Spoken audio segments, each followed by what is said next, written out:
Did you know that archaeologists discovered inscriptions in ancient Israel that completely shatter everything you thought you knew about biblical monotheism? I'm Dr. Michael Harrison, and what I'm about to show you will challenge 3,000 years of religious teaching. In 1975, researchers made a discovery at Kuntilat Ajrud that sent shockwaves through the archaeological community. They found inscriptions that read, "I bless you by Yahweh of Samaria and his Asherah." Wait, his Asherah? The God of the Bible had a wife? For decades, this discovery was buried in academic journals. But the evidence is undeniable. These aren't isolated findings. Similar inscriptions appear at Khirbet el-Qam, and thousands of female figurines have been found in Israelite homes. The archaeological record reveals that for centuries, everyday Israelites worshipped Yahweh alongside his divine consort, Asherah. This isn't just about ancient history, it's about understanding how one of the world's most influential religions actually developed.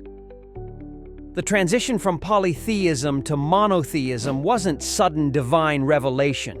It was a gradual, contested process that took centuries to complete.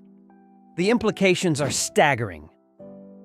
If you've ever wondered why the Bible contains so many contradictions, why certain passages seem to acknowledge other gods, or why biblical prophets spent so much time fighting against goddess worship, the archaeological evidence provides the answer. The Hebrew Bible wasn't written in one period by one author.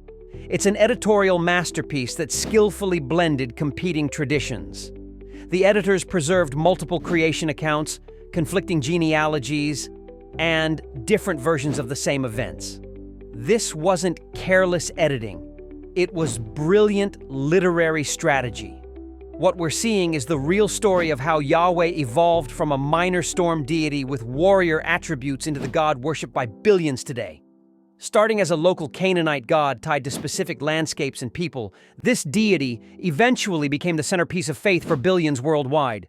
The evidence shows that Yahweh's rise to prominence wasn't just about spiritual awakening. It was about political power, cultural competition, and survival. When kings like Josiah implemented religious reforms, they weren't returning to original purity. They were actively suppressing centuries of polytheistic practice. Archaeological evidence from Ugaritic texts reveals that biblical psalms and stories borrow literary forms, imagery, and even mythological structures from competing deity traditions.